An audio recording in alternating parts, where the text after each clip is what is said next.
Hi mga ka-cyanide! Today we are going to discuss how ions form.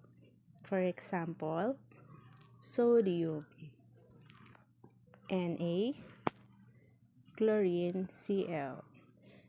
Sodium has 1 valence electron, while chlorine has 7 valence electron. 1, 2, 3, 4, 5, 6, 7. To make it more stable, we need 1 electron from sodium. So sodium will transfer 1 electron to chlorine to make it more stable.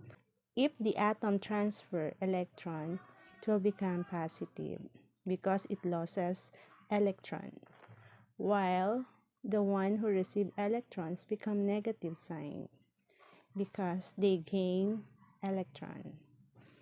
So this positive ion is called cation, while the negative ion is called anion. So this is the reason why this atom become ion, become sodium chloride. NaCl.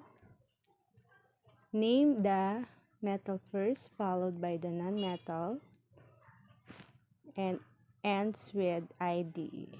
So that's all for this video. Goodbye.